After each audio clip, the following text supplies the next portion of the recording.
Olá pessoal, tudo bom com vocês? Meu nome é Anderson, eu sou revisor de textos há mais de 10 anos. Vou falar para vocês hoje sobre a costura na dissertação de mestrado e em teses de doutorados. Eu estou falando aqui de costura, pessoal, né, no sentido figurado. Eu me refiro aqui, eu falo de costura, porque eu quero trazer para vocês a ideia de que a dissertação de mestrado, a tese de doutorado, os textos científicos de maneira geral, eles devem ser redigidos, planejados como uma colcha de retalhos, em que você tem vários elementos, você precisa de uma atenção a cada um deles, os elementos pré-textuais, os elementos textuais e os elementos pós-textuais, né? Por exemplo, pré-textuais, a capa, contracapa, agradecimento. Os elementos textuais são os elementos que constituem ali o texto, né? A dissertação, a tese, por exemplo, a introdução, a divisão dos capítulos, a metodologia, as considerações finais, né?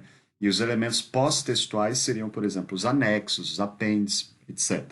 Então, é preciso que você entenda que o texto, você tem que lançar esse olhar especialista para cada uma dessas sessões, para cada uma dessas particularidades textuais e também de conteúdo, e também o olhar generalista para você compreender o texto em seu produto final, né? E aí ele tenderia a essa colcha de retalho, que é uma comparação aqui que eu faço didática, mais didática para você entender, né? A colcha ela de retalhos, você une ali várias partes, né? Que essa união, ela tende a uma coisa final, que seria a colcha, né? Não é uma coisa desorganizada ali, você não tem, né? Você precisa de uma certa coesão, coerência, de uma certa união, ligação ali estruturada, para que você tenha a visão do todo, né? Um cuidado também com essa costura, né? Por quem faz essa costura, pelas amarras desses retalhos. É nesse sentido aqui que eu estou falando de costura. Eu vou dividir aqui em duas partes, o nível linguístico, textual e o nível de conteúdo e da pesquisa em si. Em relação ao nível linguístico e textual, pessoal, para que haja essa costura, vocês precisam se ater em nível linguístico, né? E isso é interessante também enviar o texto para um revisor de texto, se vocês quiserem enviar, eu vou deixar aqui embaixo os meus contatos. Então atenham-se às questões de escolha de vocábulo, desde a escolha da palavra que você usa até a própria organização dos parágrafos e divisão dos capítulos. Quando você escolhe um vocábulo num texto acadêmico, você pode se referir às coisas do mundo de várias maneiras. Então, um vocábulo, para eu falar de alguma coisa, eu posso ter várias palavras que têm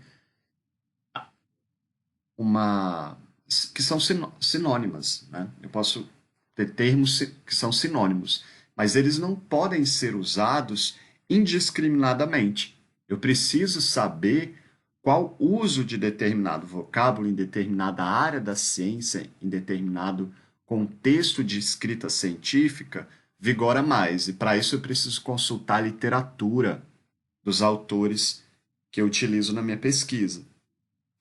Eu vou dar um exemplo aqui. O termo, para eu me referir à questão individual, né? Pessoa, eu posso falar pessoa, indivíduo, sujeito, mas esses usos, pessoal, eles variam dentro de área para área.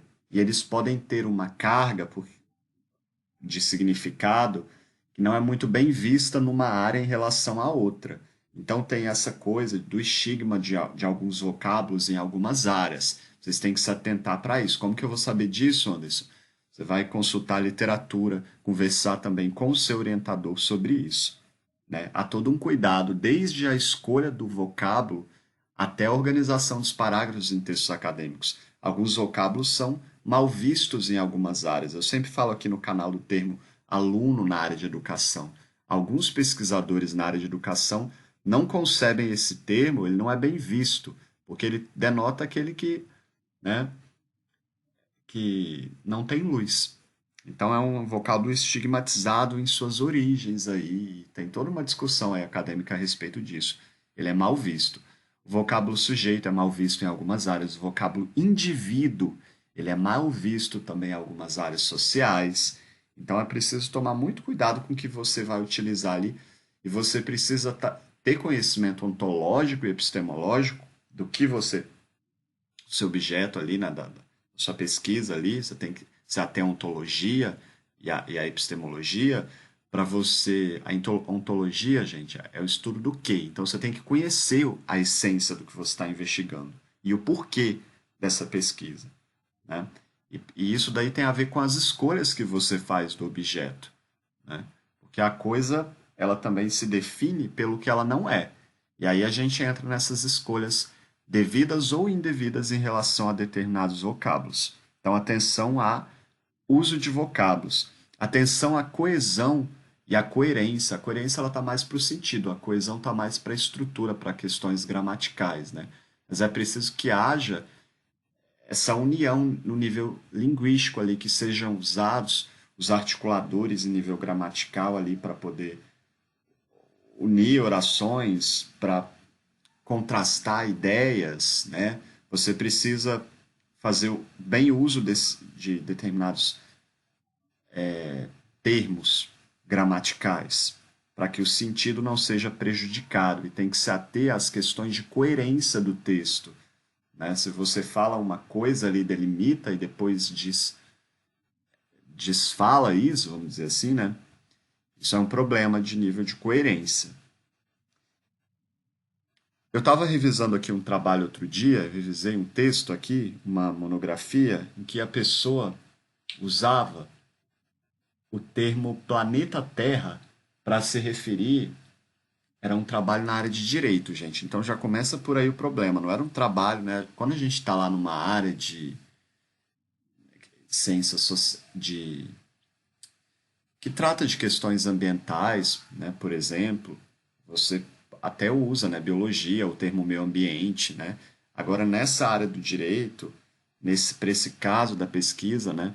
A pessoa se referia, ela estava falando de planeta Terra para se referir à totalidade dos estados, né, nos continentes. Então não foi uma escolha muito feliz, ficou um pouquinho fora da, da estrutura temática ali do trabalho. Então, não, eu deixei um recado, por exemplo, de que não foi uma escolha feliz. Então, deveria se referir a isso de outra maneira, grupo de países, continentes, ou especificar, porque a gente também tem que tomar cuidado com essas generalizações.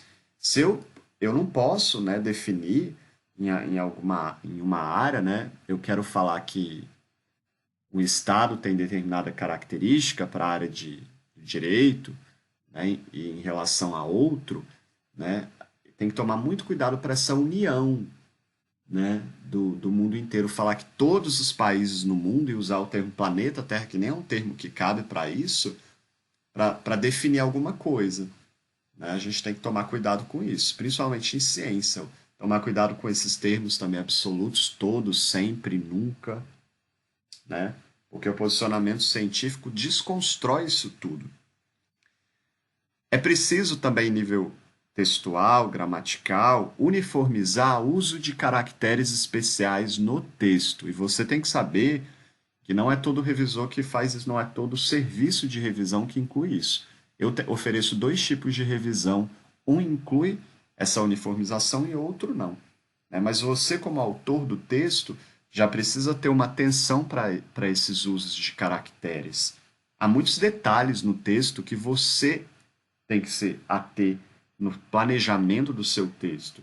Por exemplo, meia risca, gente, que é aquele tracinho que a gente usa, tem o uso de meia risca, tem o uso de hífen e tem o uso de travessão. Eu tenho aqui um áudio no meu canal sobre isso, vocês podem se informar melhor. O travessão ele é usado, por exemplo, quando eu trago uma fala, né, o travessão ou as aspas, e a meia risca eu posso usar, por exemplo, para datas, né? E o hífen eu uso ali para palavra, mas às vezes tem gente que troca o uso de hífen para alguns vocábulos. A gente também tem que se ater à questão do novo acordo ortográfico, né? Mas tem gente que troca o uso do hífen por meia risca ou por travessão, que é um caractere bem maior, inclusive. Assistam aí ao meu vídeo sobre essa diferenciação, vocês vão entender o que eu estou dizendo. Além disso, né, tem outros caracteres, né? Tem gente que sai colocando caracteres no texto. Por exemplo, numa enumeração, coloca bolinha em uma página, aquelas bolinhas, pessoal. Ou então uns tracinhos, ou então uma estrelinha, sabe o recurso lá do Word que aparece para você numerar? Aí você tem a escolha, aparece um recuo lá de colocar uma bolinha, de colocar uma meia risca, ou de colocar uma estrelinha, né? Tem vários caracteres ali para você escolher. Não há um consenso sobre essa escolha, né? Mas quando você usa determinado padrão para essa enumeração, né? Eu estou falando de enumeração, né? Mas o ideal é que você, se eu falo de enumeração, é que você use números, né? Vamos pensar bem logicamente assim. Tem gente que usa número, tem gente que usa A, B, C, D. Por exemplo, os elementos constituem dois pontos. A, união de x com y. B, relação de z com k, entendeu? É nesse sentido que eu estou falando dessa enumeração. Tem gente que vai colocar número, tem gente que vai colocar A, B, C, D, E, F, tem gente que vai colocar caracteres especiais, como um símbolozinho que o Word traz, como uma bolinha marcada, né, em preto, ou uma estrelinha, ou uma meia risca, entendeu? Esse uso aí, ele, você pode escolher o que você quer ou não. E só que é preciso, se você usar numa página meia risca, que você siga o mesmo padrão de organização para essa numeração em todo o texto. Você não pode numa página anunciar algo que, né, enumerado ali e colocar em número, e em outra página você colocar A, B, C, D, né? Nessa sequência, não vamos falar em numeração não, gente, porque a numeração parece que tende a questão necessariamente por número. Mas nessa sequência, ela tem que ter uma lógica. Ou você usa tudo número, ou você usa tudo letra, ou você usa tudo meia risca ou algum caractere especial. É preciso se ater a essa uniformização e a gente não se atém, né? Uma outra coisa, ampliando aqui essa questão, porque eu estou indo do específico do vocábulo para o geral. Quando a gente organiza as orações, cuidado com esses períodos longos. Se você, né, você precisa de uma harmonia no texto, né?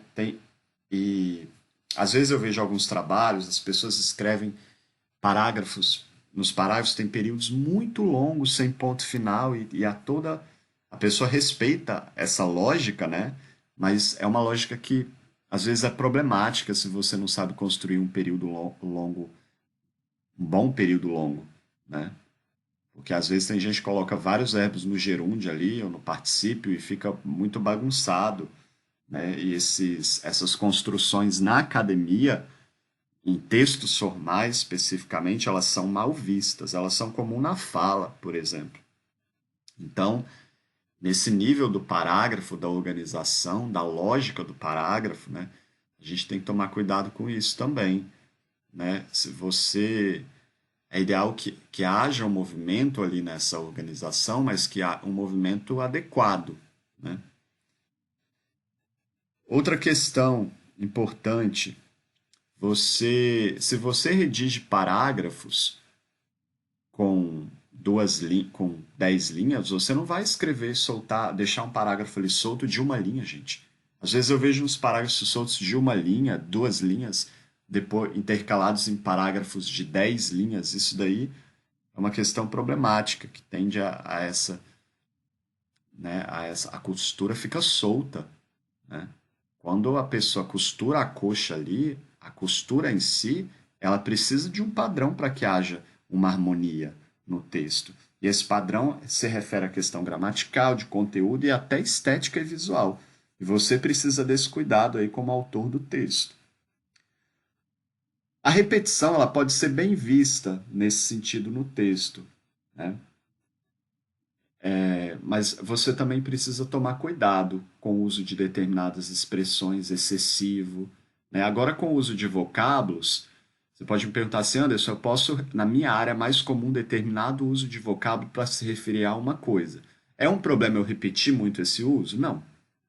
Agora, você ficar repetindo expressões demais, por exemplo, uma vez que, uma vez que, uma vez que, uma vez que, o texto está todo cheio de uma vez que, por exemplo, é um problema. Agora, se referir a um termo que a essência dele na sua área, ela tem de ser exprimida e os próprios autores seguem esse padrão com aquele uso, aí sim você tem que fazer uso dessa repetição. Aí sim a repetição é bem vista. Vocês estão entendendo o que eu estou dizendo? Outra questão. Figuras, tabelas e quadros. Isso daqui vai para a questão não verbal do texto, né? Mas é importante falar. Eu vejo, e até para uma questão estética, quando eu recebo alguns trabalhos, o texto chega lá com tabelas, gráficos, figuras, a pessoa corta a figura de um outro texto com uma fonte X, ou às vezes até de um material didático, a fonte está lá colorida, a figura está lá toda colorida, a pessoa cola isso lá com o título e a fonte já escrita, sem haver uma construção dessa figura, dessa tabela, pelo próprio autor, para adequar os caracteres ao próprio texto, a fonte ao próprio texto. Porque se você vai lá e recorta como uma imagem de outro texto, estão entendendo o que eu estou dizendo? E cola ali no seu texto, a fonte, concordam comigo? A fonte, o tamanho da fonte, vai estar diferente do seu texto. E aí? Não pode, gente, né? Tem que tomar cuidado com isso daí. Isso daí é um problema. Para que haja essa união, é preciso que você se atenha a isso. Anderson, mas isso é tão excessivo, que excesso. Se você quiser fazer as coisas com precisão, né, se você se importa, se você, né, tem um olhar mais crítico, se você quer realmente tentar se aproximar da perfeição, né, é impossível, né? Mas se você quer tentar ser diferente das outras pessoas nesse sentido de não fazer o mal feito, né, de fazer o seu melhor, mesmo que isso traga dor, né? Eu acho isso importante, gente. Quando eu faço o meu trabalho, eu faço o meu trabalho bem feito. E eu espero que os autores que escrevem textos que me enviem, que também escrevam textos e organizem, né? Esses textos sejam bem feitos, eles sejam bem organizados antes de chegarem a mim, porque aí a gente consegue todo mundo junto fazer um bom trabalho, né? Consciência social, eu acho isso importante. Você, como cientista, precisa de consciência social, né? E, e isso, além de tudo, é bonito da vida, né? Uma outra questão. Vamos lá para o nível de conteúdo agora. Se você menciona o objetivo no seu trabalho, lá na seção objetivo, geral e específico, você não vai lá no meio do texto, quando se referir a esses objetivos que você mencionou anteriormente, inventar um novo objetivo. Isso é muito comum. As pessoas criam objetivos novos depois que os objetivos foram estabelecidos lá na seção objetivos. Se você apresentar alguma pergunta, né, se houver o problema lá tiver especificado ou uma pergunta solta no texto, todas elas precisam ser respondidas e todo problema de pesquisa precisa ser retomado na conclusão do trabalho respondido. Você não pode mudar o título quando se referir ao título no corpo do texto, né, porque às vezes a pessoa, no primeiro momento de redação, o título era um, depois ele foi mudado. Então você tem que voltar no texto e observar isso. Isso é trabalho seu, gente, né? Eu não ofereço, por exemplo, esse tipo. Eu observo essas questões por meio da revisão crítica, mas isso é uma preocupação do autor. Ele, quando faz o trabalho, tem que se ater a essas questões todas, né? E não fazer um mal feito ali e achar que o revisor é um salvador e que vai trazer para ele ali todas as soluções. Não é esse o papel do revisor, não. Outra questão, os objetivos eles precisam ser amarrados ao problema, ao tema, tudo isso numa escala do geral para o específico, do específico para o geral. Você tem que olhar para o título, para o tema, para o recorte temático e para o problema, para o objetivo, depois observar a metodologia ou hipótese, se houver, né? E você precisa articular o seu problema também ao objetivo, ao método, como uma coxa mesmo de retalho. Cuidado, né, nessa perspectiva com os autores e com a incoerência de metodologia no seu trabalho com determinados autores. Isso tem a ver com essa costura que eu estou falando. Em algumas áreas, dentro de uma determinada área científica, por exemplo, dentro da linguística, dentro da linguística, pessoal, tem vários troncos e as teorias, às vezes, de um tronco para o outro não batem. Os autores também não batem. Isso acontece com toda a ciência. Então você não pode pegar, tem que tomar muito cuidado com os autores que você usa ali para a sua pesquisa, para o seu recorte e para a sua metodologia. E se usar uma metodologia, lá na escolha desses autores, né, do referencial teórico do texto, você tem que ver se esses autores casam com essa metodologia, porque há várias incoerências, isso depois na banca que é apontado, porque os pesquisadores não fazem a escolha correta dos autores. Isso você tem que conversar com o seu orientador e observar na própria literatura as incoerências de uma determinada área em relação a questões metodológicas. Né?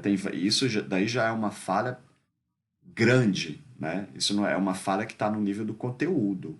Né? Quando eu falo de objetivos aqui, de pergunta, de problema, do cuidado com a metodologia, né? Você tem que observar essas questões. Para finalizar aqui, o áudio ficou bastante extenso, né, pessoal? Mas, enfim, cuidado lá nos objetivos com a escolha dos verbos no infinitivo lá, compreender. Você tem que usar os verbos, cuidado para não repetir o mesmo verbo.